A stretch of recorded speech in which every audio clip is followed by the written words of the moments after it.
ప్రపంచం మొత్తంగా అన్ని దేశాలలో ఎన్నో వందల సంస్కృతులు, వేలాది సంప్రదాయాలు, వింత వింత అలవాట్లతో నిండిపోయి ఉంటుంది. వాటిలో కాస్త డిఫరెంట్ గా ఉండే ఓ వింత ట్రెండ్ గురించి ఈ రోజు టిండెప్తులు తెలుసుకోబోతున్నాం. మరేం లేదండి, థాయిలాండ్ లోని పటాయా అంటే మన దేశం నుంచి చాలా మంది ఇష్టపడుతూ ఉంటారు. కొంతమంది అక్కడికి వెళ్తున్నట్లు ఎవరికి చెప్పరు, ఎందుకంటే ఇక్కడ లభించే పలు సీక్రెట్ సర్వీసుల గురించి తెలిస్తే తమను తక్కువగా చూస్తారని భయపడుతూ ఉంటారు. పటాయా నైట్ లైఫ్ ను విదేశీ పర్యాటకులు చాలా ఇష్టపడుతూ ఉంటారు. అక్కడ ఏ హద్దులు ఉండవు.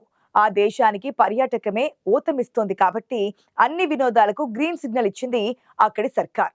ఇకపోతే అక్కడి ఒక వింత ట్రెండ్ విషయానికి వస్తే అద్దె భార్యల గురించి చెబుతున్నారు ట్రావెల్ కంపెనీల ప్రతినిధులు. థాయిలాండ్ దేశానికి చెందిన అందమైన స్త్రీలు తమ దేశానికి వచ్చే టూరిస్టులకు తాత్కాలిక భార్యగా ఉండిపోతున్నారు.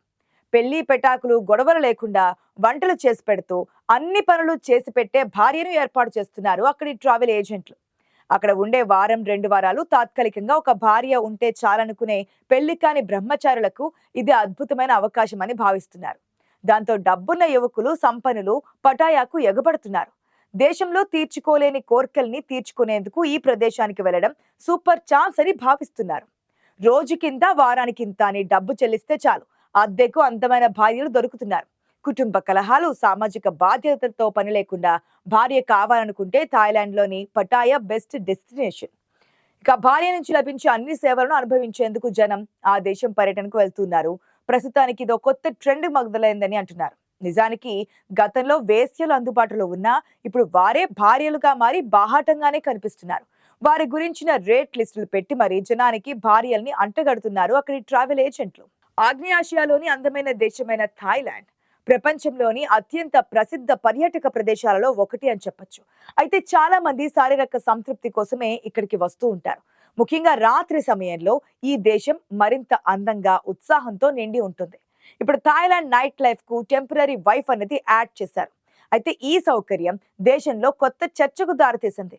తాత్కాలికంగా భారీగా బుక్ చేసుకున్న స్త్రీని లేదా అమ్మాయిని పర్యాటకుడు ఇష్టపడితే వారు వివాహం కూడా చేసుకోవచ్చుట. నిజానికి థాయిలాండ్ లో సరోగసి భార్య అనబడే ఈ వింత ధోరణి పటాయాలో చాలా కాలంగా ఉంది. ఆమె తన కోసం వంట చేయడం, బయటకు భర్తతో వెళ్లడం వంటి పనులు కూడా చేస్తూ ఉంటుందట. ఒక కుటుంబం వాతావరణాన్ని సృష్టిస్తూ ఉంటుంది. ఇదంతా ఒక ఒప్పందం ప్రకారం జరుగుతూ ఉంది. అయితే చట్టబద్ధమైన వివాహంగా మాత్రం పరిగణించబడదు ఎట్టి పరిస్థితుల్లో. ఈ ధోరణి థాయిలాండ్ లోని పేదరికం నుంచి మొదలైంది. మహిళలు డబ్బు సంపాదించడానికి, తమ కుటుంబాలను పోషించడానికి ఈ పనిని మొదలు పెట్టారు.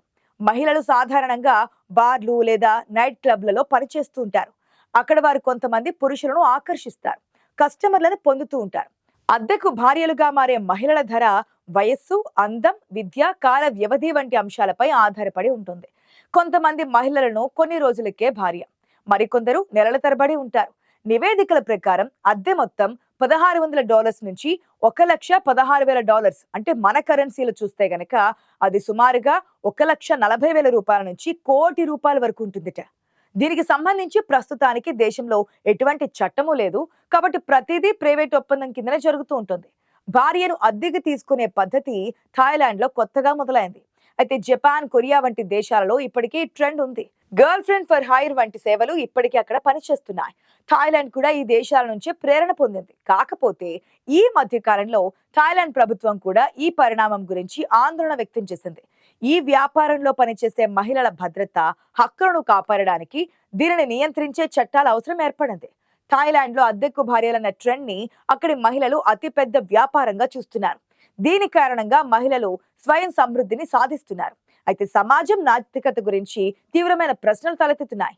అయితే మరో ఆఫ్రికా దేశం నైజీరియాలో ఇంకో రకంగా ఉంది. అక్కడ మహిళలు తమకు నచ్చిన పురుషుడిని తాత్కాలిక భర్తలుగా అడాప్ట్ చేసుకోవచ్చు. ఈ దేశంలో కొన్ని సంవత్సరాలుగా భర్తలను అద్దెకిచ్చే బిజినెస్ కూడా కొనసాగుతోంది. తమ భర్తలను సంపన్నులైన మహిళలకు అద్దెకిచ్చి అక్కడి భార్యలు డబ్బులు సంపాదిస్తున్నారు. ఆ డబ్బులతో వారి కుటుంబ పోషణ చూసుకుంటున్నారట. అయితే నైజీరియాలో భర్తను అద్దెకిచ్చేటప్పుడు ఆచితూచి వ్యవహరిస్తూ ఉంటారు. అక్కడ దీనికి ప్రత్యేకంగా ఒక ఆన్లైన్ వెబ్సైట్ ఉంటుంది. ఆ సైట్ లో తమ భర్తల ఫోటోలు అప్లోడ్ చేస్తారు. అందంగా ఉన్న వారికి ఎక్కువ ధర పలికే అవకాశాలు కూడా ఉంటాయి. ముఖ్యంగా ఎలాంటి ఆరోగ్య సమస్యలు లేకుండా ఉన్న వ్యక్తికి ధర భారీగా పలుకుతుందని సమాచారం.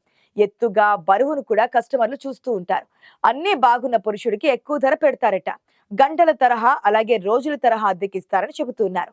నైజీరియాలో ఇది ఆచారంగా వస్తుందని సమాచారం. ఇక్కడ సంగతి అలాగుంచితే వియత్నంలోనూ భర్తలను అద్దెకిచ్చే ట్రెండ్ కొనసాగుతోంది. అక్కడ యువతులు వీరిని బాయ్ ఫ్రెండ్లుగా తీసుకుంటున్నారు. ఈ విషయం మనకు ఆశ్చర్యంగా అనిపించినా వియత్నంలో మాత్రం కొత్త ట్రెండ్ గా చెబుతున్నారు. అయితే వియత్నంలో కుటుంబాలకు చాలా ప్రాధాన్యత ఉంటుంది. అమ్మాయిలు పెళ్లి చేసుకోవాలని, కుటుంబాన్ని పెంచాలని తల్లిదండ్రులు కోరుకుంటారు. కానీ కెరియర్ పై దృష్టి సారించాలనుకునే యువతులు పెళ్లిని వాయిదా వేసుకుంటున్నారు. పెళ్లి తమ కెరియర్ కు అడ్డుపడుతుందని నమ్ముతున్నారు. అందుకే పెళ్లి చేసుకోకుండా తమ అవసరాలను తీర్చుకునేందుకు అద్దెకు బాయ్ ఫ్రెండ్లను తీసుకుంటున్నారు. పెళ్లి తర్వాత స్వేచ్ఛ తగ్గుతుందనే భయం చాలా మంది యువతుల్లో నాటుకుపోయింది. అందుకే పెళ్లి బంధానికి బదులు అద్దెకు బాయ్ ఫ్రెండ్ తో సంతృప్తి చెందుతున్నారు. నిజానికి ఈ రకమైన బంధం ఒక అక్రమ సంబంధంగానే ఉంటుంది. భవిష్యత్తులో ఇలాంటి సంబంధాలతో సమస్యలు తలెత్తే అవకాశం కూడా ఉంటుంది. సమాజంలో ఈ పద్ధతిని ప్రోత్సహించడం సరికాదని ప్రభుత్వం భావిస్తోంది. వియత్నంలో అద్దెకు బాయ్ ఫ్రెండ్ అనేది కొత్తగా వస్తున్న సంస్కృతి అక్కడ సమాజంలో చర్చనీయాంశంగా మారింది. ఈ పద్ధతిలోని ప్రయోజనాలు, అప్రయోజనాలను బాగా ఆలోచించి నిర్ణయం తీసుకోవాలని నిపుణులు చెబుతున్నారు. అయితే ప్రపంచానికి ఆదర్శవంతమైన వివాహ వ్యవస్థ కలిగిన భారతదేశంలోనూ బయటకు కనిపించిన ఒక కోణం ఉంది. మన దేశంలో ప్రాచీన కాలం నుంచి నేటి వరకు స్త్రీని అంగడి వస్తువుగా, ఒక విలాస వస్తువుగా చూస్తూ వస్తోంది సమాజం. నాటికి నేటికి ఈ సమాజంలో ఎలాంటి మార్పు రాకపోగా ఈ జాడ్యం మరింత పెచ్చిమీరుతోంది. ఇప్పటికే వ్యభిచార గృహాల్లో అంగట్లో సరుకుగా స్త్రీ మారిపోయింది. ఎన్నో ముఠాలు అమ్మాయిలను విదేశాలకు సైతం సరఫరా చేస్తున్నారు. ఇక మరొక చోట అగ్ని సాక్షిగా 3 ముళ్ళు వేసిన భార్యను జనానికి అద్దెకిస్తున్నారు. గదులను, కార్లను, బైక్లను అద్దెకిచ్చినట్లుగా కాంట్రాక్ట్ పద్ధతి మీద భార్యలను అద్దెకిస్తూ కుటుంబాలను వెళ్లదీస్తున్నారు.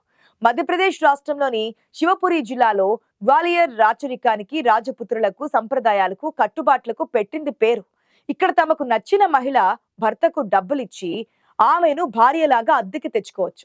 తరతరాలుగా సాగుతున్న ఈ సంప్రదాయం పేరు దడీచా ప్రథ. షోరూమ్స్ లో బొమ్మల్ని నిలబెట్టినట్లుగా ఈ భార్యల మార్కెట్ లో మహిళలను వరుసలో నిలబెట్టి మరీ అద్దెకిస్తూ ఉంటారు. ఇంత బహిరంగంగా ఇలాంటి ఘోరం జరుగుతూ ఉంటే ప్రభుత్వం గాని, అధికారులు గాని పట్టించుకోరా అంటే ఈ వ్యవహారానికి పూర్తి చట్టబద్ధత కూడా ఉంది. 10 రూపాయల రెవెన్యూ స్టాంప్ పేపర్ల మీద ఒప్పందం కుదుర్చుకుంటూ ఉంటారు. అద్దెకు తీసుకున్న సమయంలో ఆ స్త్రీకి ఏ అనర్థం కాకుండా చూసుకోవాల్సిన బాధ్యత అద్దెకు తీసుకున్న వ్యక్తిగతనే ఉంటుంది. ఆమెకు ఏమైనా జరిగితే దానికి పూర్తిగా అద్దెకు తీసుకున్న వ్యక్తి బాధ్యత వహించాల్సి ఉంటుంది. ఈ రకమైన వ్యవహారం మన దేశంలో జరిగినా, విదేశాలలో జరిగినా దాన్ని ప్రోత్సహించకూడదు. ఈ రకమైన తంతులో భార్యాభర్తల మధ్య బంధం తెగిపోయేలా చేస్తోంది.